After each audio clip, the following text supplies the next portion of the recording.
बिस्मिल्लाहिर्रहमानिर्रहीम अस्सलाम वालेकुम रिस्पेक्टेड मेंबर। इस वीडियो में वफाकी गवर्नमेंट की तरफ से जो न्यू नोटिफिकेशन किया गया है पेंशन के वाले से, उस पर आपकी माहाना पेंशन में कितना फ़र्क पड़ेगा और आपका जो टोटल कम्यूट जो इकट्ठी रकम मिलती थी उस पर कितना फ़र्क पड़ेगा, मुकम्मल मालूमात इसमें स्टेप बाय स्टेप मालूमात फराहम करूँगा, जिससे आप ख़ुद जो है वो अपनी पेंशन ग्रास पेंशन जो है वो निकाल सकेंगे। तो वीडियो आप एंड तक देखें। तो सबसे पहले हम इन 3-4 नोटिफिकेशन को देख लेते हैं जो वफाकी हुकूमत की तरफ से किए गए हैं। जो तमाम डिपार्टमेंट में जितने भी वफाकी गवर्नमेंट के अंदर मुलाजमीन हैं उन पर ये अप्लाई हो गए तमाम नोटिफिकेशन। तो सबसे पहले जो नोटिफिकेशन है फ्यूचर इंक्रीज मेथडोलॉजी इन पेंशन 1 जनवरी 2025 को ये नोटिफिकेशन हुआ है।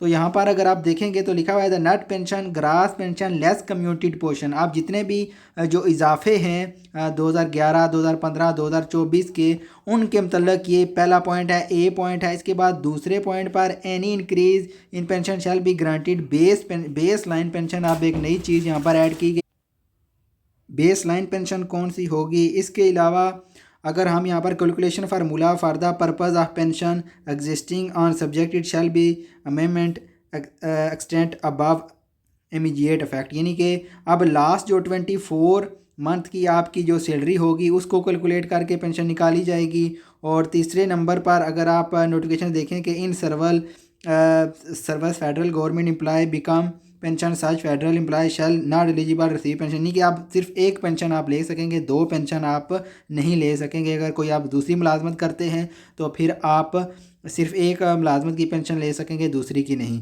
और इसके अलावा ये जो तीसरा नोटिफिकेशन ये 10 सितंबर 2024 को पहले हो चुका था। यहाँ पर लिखा हुआ है 3%, यानी कि अगर आप पेंशन जो है वॉलंटरी रिटायरमेंट लेते हैं, यानी कि 60 ईयर एज है और आप 60 ईयर से कम एज में पेंशन लेते हैं, फ़र्ज़ किया 59 में लेते हैं, तो उस पर क्या फ़र्क पड़ेगा, मुकम्मल मालूमात आपको इस वीडियो में मिलेंगी।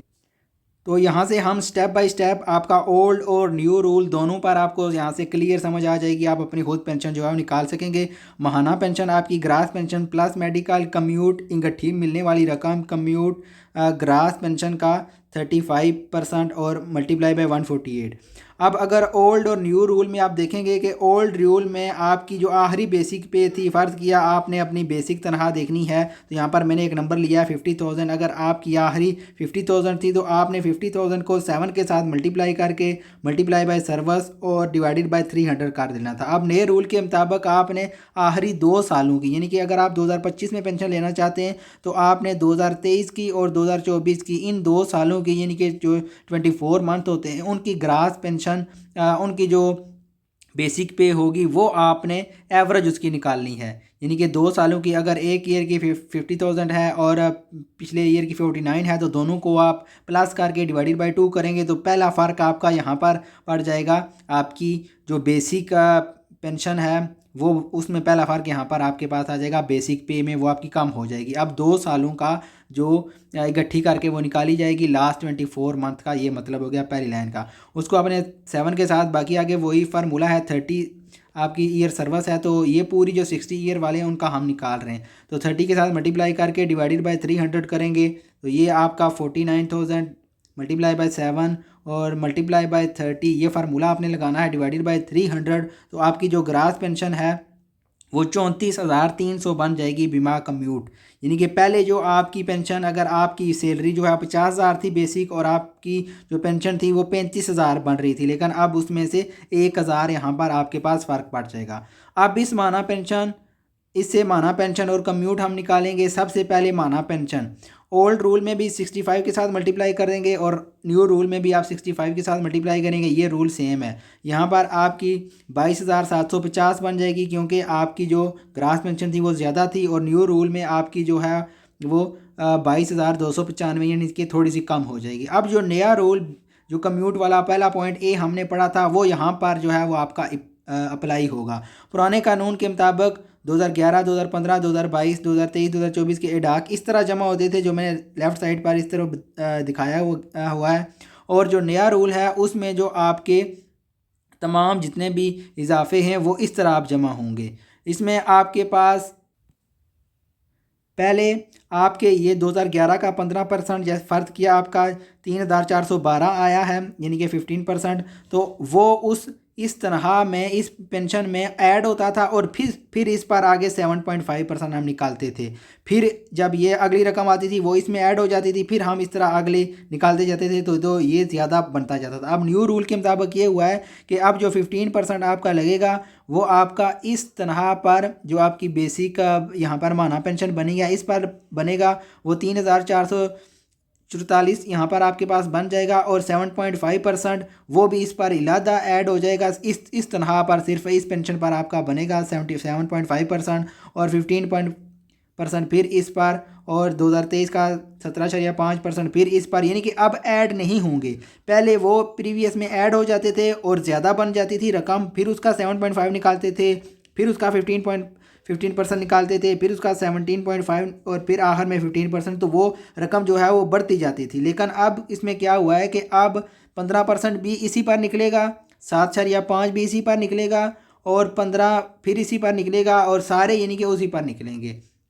तो अब ये सारी रकमें आपके पास आ जाएंगी। अब फिर आपने मेडिकल अलाउंस निकालने का वो तरीका सेम ही है। 25 के साथ आपने जो आपकी पेंशन है यहाँ पर बेसिक माना पेंशन बनी थी 22,750 और इस साइड पर आपके पास बनी थी 22,295, उसको आपने 25 के साथ मल्टीप्लाई कर दिया डिवाइडेड बाय 100, तो ये आपके पास एक अमाउंट बन जाएगी। अब इसका दोबारा आपने 25% निकाल लेना है, तो ये आपका मेडिकल जो अलाउंस है वो यहाँ पर बन जाएगा 1,393। और पहले अगर यानी कि सेम में सैलरी मैंने सेम ली हुई है 50,000 और फ़र्क आप देख रहे हैं कितना कितना आ रहा है।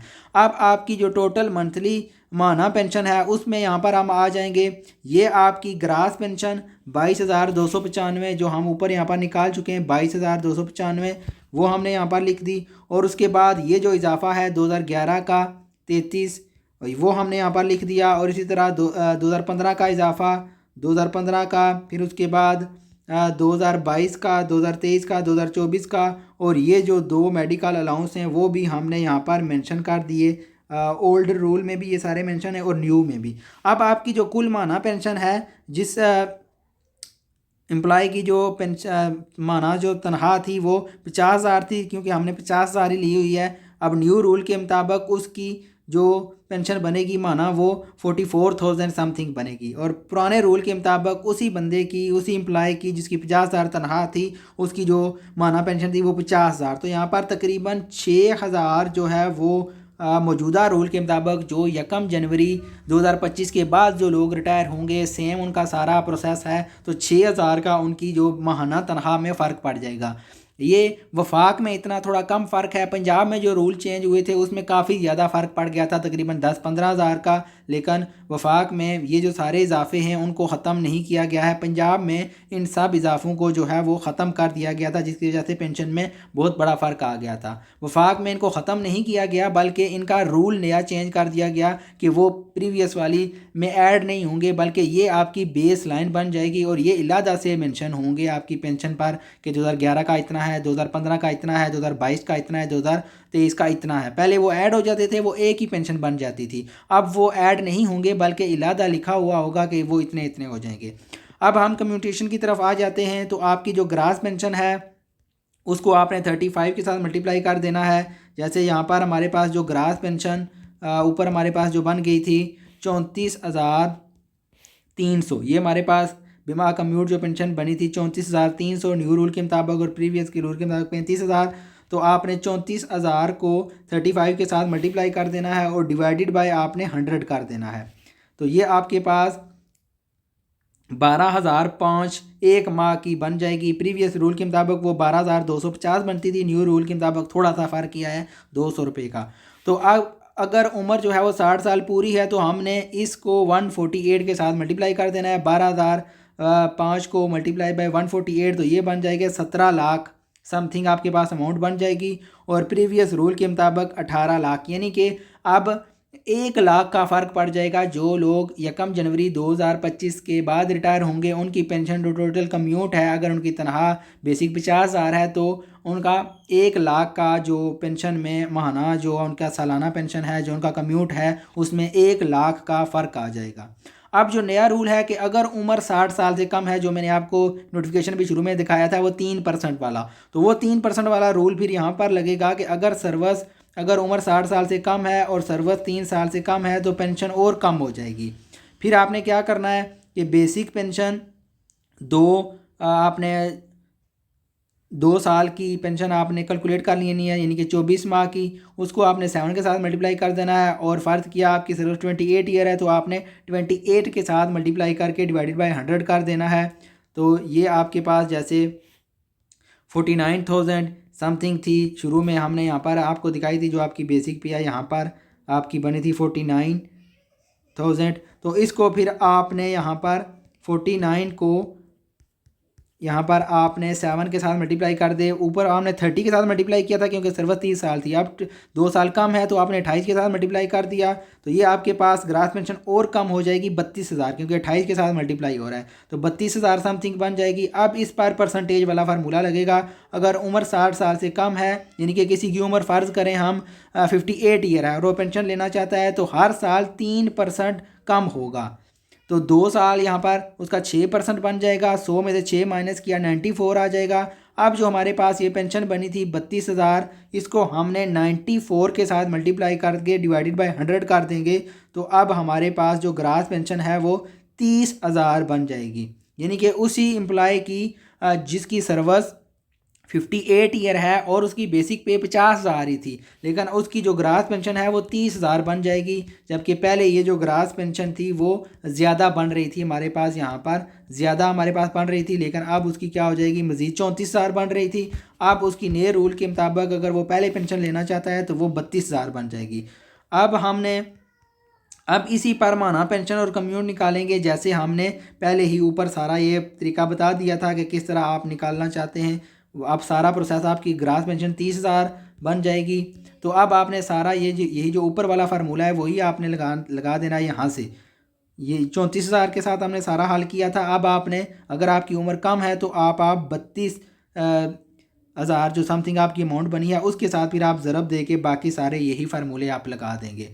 तो थोड़ा सा मैं इसका आखिर में आपको मज़ीद एक रिकैप आपको दे रहा हूँ कि पहले जो पेंशन थी वो आखिरी साल की बेसिक पे थी, अब आखिरी 2 सालों की हुआ करेगी। तो यहाँ पर एक फ़र्क आ जाएगा। और सर्विस पूरी है तो फिर तो इतना फ़र्क नहीं पड़ेगा, लेकिन अगर सर्विस कम है तो जितनी कम है 28 के साथ ज़रब देंगे, अगर 27 है तो 27 साल सर्विस है तो उससे कम होती जाएगी। तो कम्यूट आपका जो है वो बीमा कम्यूट कम बनता जाएगा। फिर आपके ये वाले जो इजाफे हैं इनमें एक बड़ा फ़र्क आया है जो मैंने अभी आपको तफसील के साथ बताया। ये वाला फ़र्क जो पहले ऐड होता था अब ऐड नहीं हुआ करेगा बल्कि इलादा लिखा हुआ आएगा। उसके बाद फिर आखिर में जो 3% वाला फार्मूला है ये फार्मूला आपको इफ़ेक्ट करेगा। तो ये जितने भी वफाकी मुलाजमीन हैं, वफाक के अंदर जितने भी इदारे आते हैं, वफाक के जिनसे पे उन्हें मिलती है, पंजाब से नहीं बल्कि वफाक से जहाँ पर भी हैं, पंजाब में कुछ उनके डिपार्टमेंट हैं या खैबर पख्तूनख्वा हैं, तो उन सब पर ये वाला फार्मूला जो है वो अप्लाई होगा। बहुत शुक्रिया आप लोगों का वीडियो देखने के लिए। वीडियो अच्छी लगे तो चैनल को सब्सक्राइब कर लें और बेल आइकन पर भी क्लिक कर दें। ZFN स्टूडियो को आप सब्सक्राइब कर लें, बेल आइकन पर भी क्लिक कर दें मज़ीद एजुकेशन वीडियो के लिए। बहुत शुक्रिया। अल्लाह।